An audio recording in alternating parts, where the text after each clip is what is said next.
Yo, what's going on, Dragon Ballers? Welcome back to another video. Today we're talking about the top 7 rogue strategies you should try out for the October 2020 format. This is going to be a series of decks that I'm going to recommend that you play that aren't overly dominant in the meta, but I do think they have a pretty decent place right now. So that being said, guys, if you are new here, definitely subscribe, hit that bell so never miss a video, and if you want to support the channel, there are a million ways down in the description to do so. Particularly today, if you want to buy or pre-order anything you see in today's video card-wise, definitely use my link in the description to TCG Player. It really does help the channel out a lot, guys, and I keep this going because of you. So with that being said, let's just get started. So firstly, we have yellow Gotenks. There's going to be a lot of yellow in this video because honestly, yellow is not doing so well in the meta right now. Yellow is probably the most underperforming color, at least in terms of top cuts from what we've seen from week 1 of set 11 and week 2 with the Card of Magica event. Yellow really hasn't been doing anything. The one outlier to that is, I think, one Sin Shenron topping in week 1, but besides that, like I said, yellow has not been doing much. So I'm definitely going to consider this more of a rogue strategy. But even though I'm saying that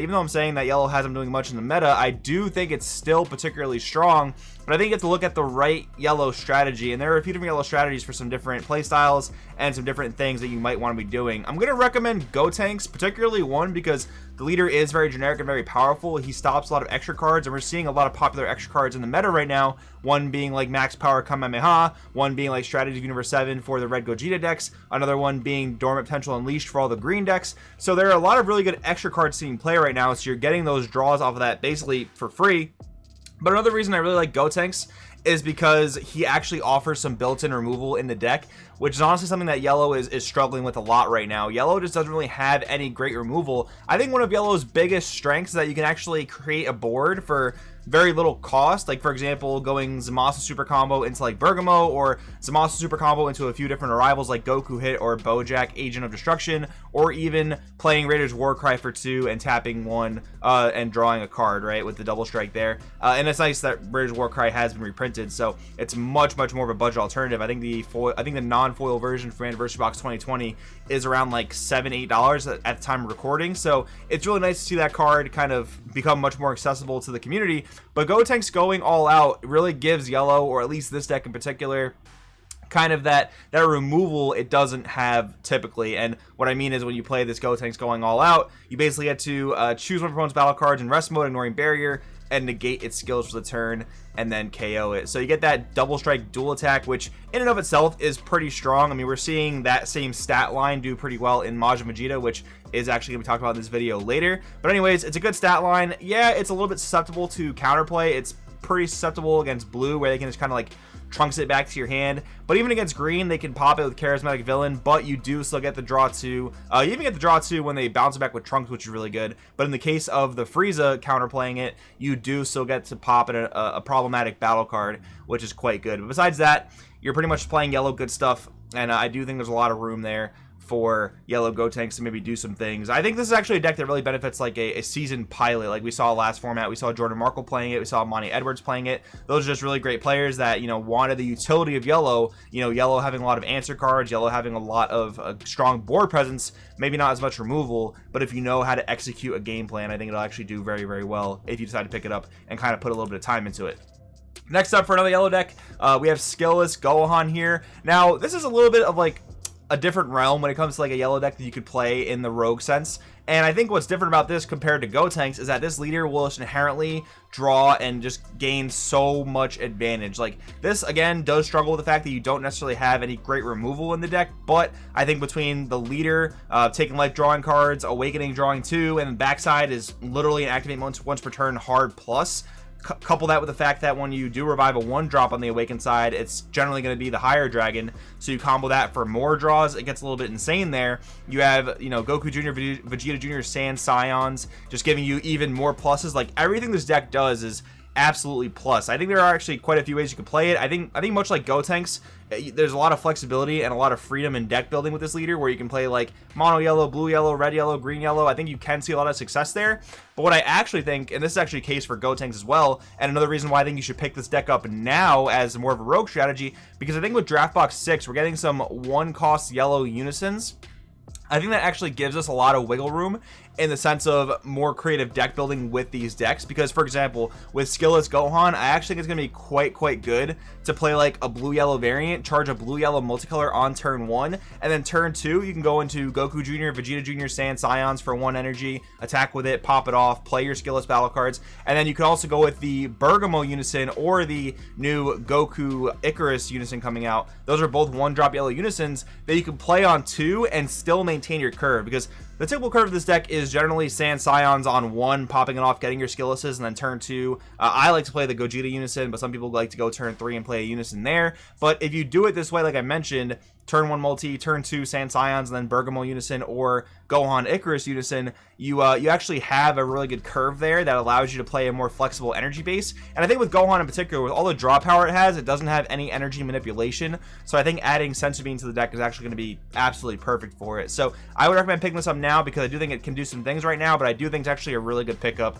for, you know, draft box 6 being considered. So moving along, we have Skillless. So if you basically want to combine what I talked about with yellow Gotenks and yellow Skillless Gohan, play Skillless. We actually haven't seen old school Skillless top an event yet. I mean, granted it's only been 2 weeks into the format, but honestly I'm kind of surprised we haven't seen it top yet. It's just a tried and true timeless deck. It just does everything. It has removal, it has great advantage, it has good pressure. So if you do want to take the, you know, insane value and insane draw engine of Skillless Gohan and merge it with the, you know, removal and utility of yellow Gotenks, I strongly want to recommend that you pick up the Skillless Goku deck. And the only reason I have it in the rogue category right now is because it hasn't yet topped a set 11 tournament, but this deck, honestly, I would say is quite meta worthy. It just does a lot of very strong things, like I've mentioned before, you know, comboing battle cards in rest mode, using the Android 8 and Kid Goku combo to remove battle cards during either player's turn. It just does very strong things, so I will definitely recommend it. It's also a great budget option. You don't need much expensive cards at all to play this deck.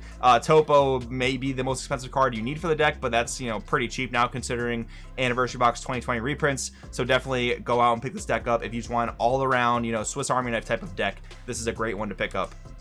Next up, Garlic Jr. This is another yellow strategy that I'm a little bit more on the fence about, but I do think there are some pretty cool things you can do here. I mean, one thing we know that free playing battle cards is generally quite strong. Now, it's not so much in the sense that, like, I want to compare this to Vegex where they had to ban like the Universe 3 cards. Garlic Jr. does free play battle cards both via Makio Star and the Leader's Awaken ability, but they're not necessarily like super aggressive pieces. Like, yeah, you can play Roshi and draw cards, swing with him, and then, you know, Servant, Overlord him back to the bottom of the deck. And it's not necessarily like the degenerate aggressive stuff like Vegex or other free play battle cards have been in the past, but I do think there's a lot of interesting things that Garlic has going for it, particularly like the Chi-Chi tournament pack combo, where it's almost like a Zamasu super combo. Like, when you play that Chi-Chi during your opponent's turn via your Awakened Leader's effect, you are basically getting an extra Zamasu super combo out of it.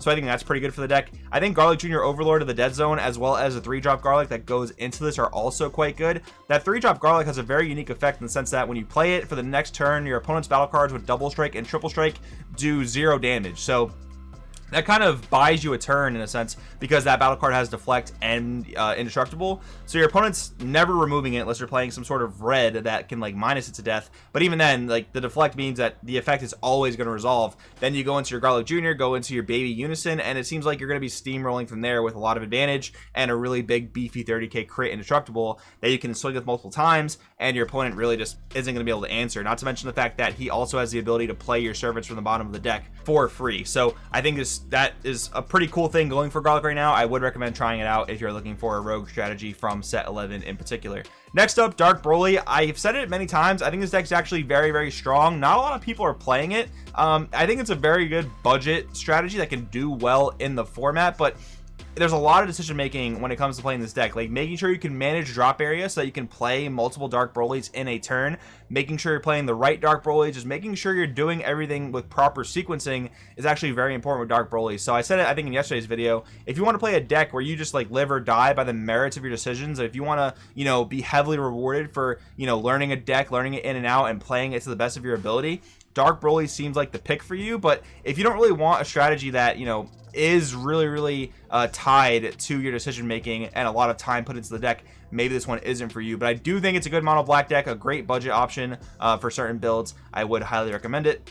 Alright guys, let's talk about the Prince next. So this guy, Majin Vegeta, has been topping here and there in set 11, you know, considering week 1 and week 2. This deck has landed a few tops, but I think it's still a deck that people are kind of figuring out. Yes, you can play the super hyper aggressive strategy, and that has been succeeding here and there, but I think as the format develops, the hyper aggressive strategy is not necessarily going to cut it all the time. And what's really cool about this deck, actually, I think that with a few main deck tweaks, you can actually build your deck in such a way that you can do both of those things, right? You can still be super hyper aggressive, but you can also sit a little bit back, maybe play for like a little bit of a hand control thing, like a Demigra, or sorry, the Deborah that searches out your Dragon Balls, that will remove a Unison from your Dark Broly Unison, rip your opponent's hand a little bit, go for the whole Boo play turn 4, which will rip some more cards out of your opponent's hand and kill some of their board. So I think that, you know, a good player, a good mid-range player that can pivot from aggro to mid-range will actually see a lot more success with Majin Vegeta. Again, it has been doing quite well, but I do want to recommend it. It's also nice too that it's a green deck that doesn't require, you know, all those expensive green staples. Like,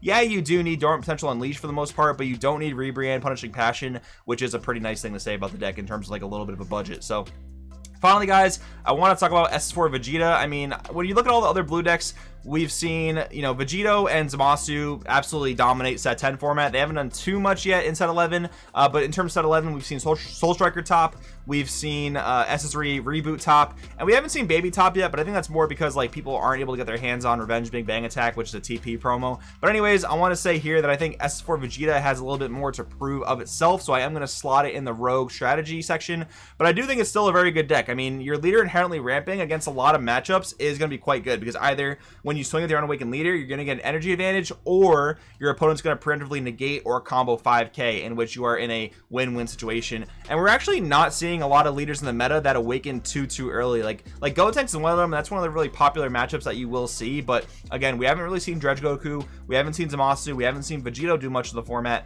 So when you're playing S4 Vegeta and you're not necessarily playing against these leaders that are super big early in the game, like Awaken basically, I think you're going to be in for a pretty good time there. So I would recommend trying it out, although Mono Blue is not necessarily as cheap as some of the other options mentioned in today's video. But guys, hopefully you enjoyed. Hopefully I gave you guys some ideas for a deck you might want to play this format. Definitely in the comments below what you think, and I'll see you guys next time.